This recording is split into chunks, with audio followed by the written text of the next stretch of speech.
किसान भाइयों, आप सभी का स्वागत है। आज हम एक ऐसे गेहूं और गन्ने के मॉडल को प्रस्तुत करने जा रहे हैं जिससे आपको काफ़ी फ़ायदा हो सकता है। और इसको किया है हमारे किसान मुनिंदर राणा जी ने, जो महेशपुर देवबंद चीनी मिल क्षेत्र सहारनपुर के रहने वाले हैं।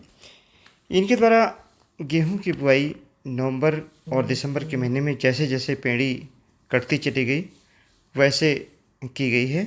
लेकिन उसका एक परिवर्तन यह किया गया कि गेहूं के खेत की पहले तैयारी की गई और पूरी तैयारी करने के बाद उसमें 56 इंच की दूरी पर ट्रेंच गहरे ट्रेंच बना दिए गए। 30 सेंटीमीटर के गहरे ट्रेंच बना दिए गए।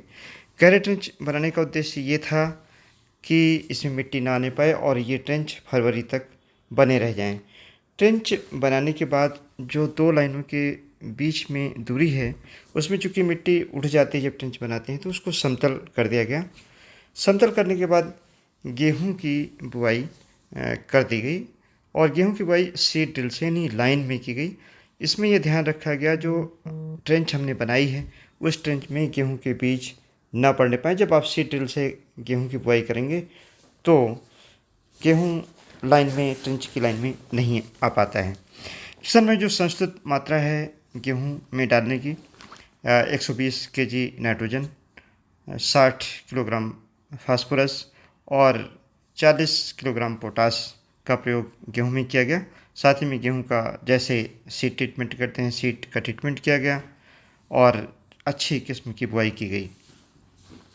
ये जो ट्रेंच इसके अंदर बनाई गई थी 56 इंच की दूरी पर, इसको फरवरी के महीने में दोबारा से इस ट्रेंच को छोटे ट्रैक्टर के माध्यम से खोल दिया गया और खोलने के बाद गन्ना किस्म को 118, कोसा 13235 के 2 आँख के गन्ने के टुकड़े की इसमें प्लांटिंग की तैयारी की गई।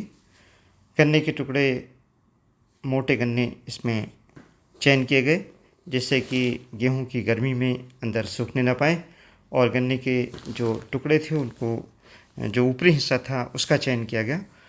इसको 2 आँख के टुकड़े काट करके बेवेस्टीन 2 ग्राम प्रति लीटर का घोल बना करके उसमें 1 मिलीलीटर इमिडाक्लोप्रिड मिला करके और गन्ने के टुकड़ों को आधे घंटे तक भिगोने के बाद बोया गया।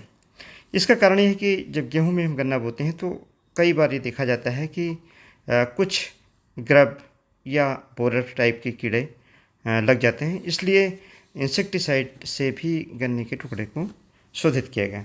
और जो गन्ने की बुआई के लिए संस्तुत मात्रा है पेस्टिसाइड की, फर्टाइज़र की, उसको डाला गया है। यानी 1 एकड़ में 4 bag single super phosphate, 1 bag urea, 40 kilogram potash और जिंक की जो संस्तुत मात्रा है, चूँकि गेहूं में डाली गई थी उससे काफ़ी जिंक मिल जाता है। किसानों, इन टुकड़ों को लाइन में जो ट्रेंच बनी हुई थी उसमें बुआई कर दी गई। बुआई करने के बाद हल्की मिट्टी डाल करके और सिंचाई कर दी गई। बुआई कब की गई? फरवरी के महीने में। किसानों, जब आप गन्ने की बुआई गेहूं काट कर करते हैं तो इसका उत्पादन मुश्किल से 40-50 कुंटल प्रति बीघा या मोटे तौर पर कह सकते हैं 250 कुंटल प्रति एकड़ की दर से मिलता है। लेकिन अगर फरवरी में, यानी जो सही समय है गन्ने की बुआई का, अगर उस समय आप गन्ने की बुआई गेहूं के अंदर कर देते हैं तो गन्ने का उत्पादन यही 100 कुंटल, 125 कुंटल, ये फसल आप देख पा रहे हैं, हो जाती है 1 बीघे में। यानी करीब 600 कुंतल तक, 700 कुंतल तक एकड़ में उत्पादन मिल जाता है। जहाँ 250 कुंटल मिलता है वहीं 700-600 कुंटल तक मिल जाता है।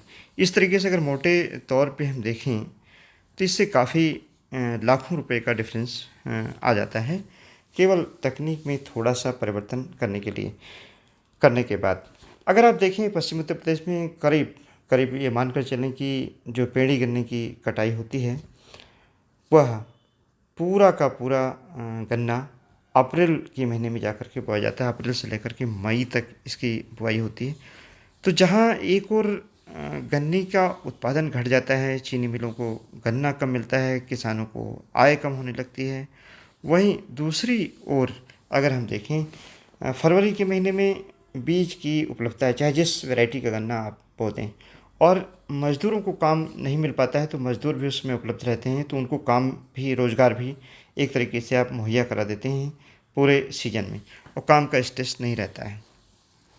तो ये कि बहुत सही समय है कि जब फरवरी मार्च में हम पेड़ी जो हमारी कटी है, जिसमें हम गेहूँ लगा रहे हैं या कोई और फसल भी लगा रहे हैं, चना लगा रहे हैं, मसूर लगा रहे हैं, या बड़ी फसल केवल नहीं होनी चाहिए, पत्ता गोभी, फूल गोभी, मटर, टमाटर कुछ भी लगा रहे हैं, तो उसमें हम इस प्रकार से फरवरी और मार्च के महीने में गन्ने की बुआई जैसे हम नॉर्मली करते हैं वैसे कर देते हैं।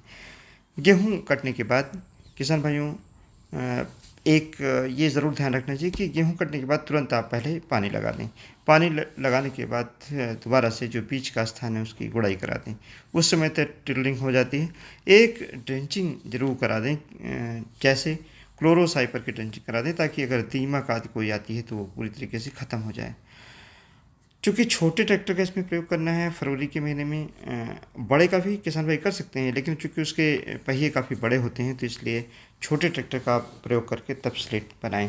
ये काफ़ी सफल मॉडल है। चीनी मिलों को गन्ना मिल सकता है, किसानों को गन्ने की उत्पादकता का लाभ मिल सकता है, और मज़दूरों को खाली समय में काम मिल सकता है। अच्छा एक मॉडल है। हमारा अनुरोध है कि किसान भाई इस मॉडल को अपना करके और गन्ने की जो उत्पादकता है उसको बढ़ाएं।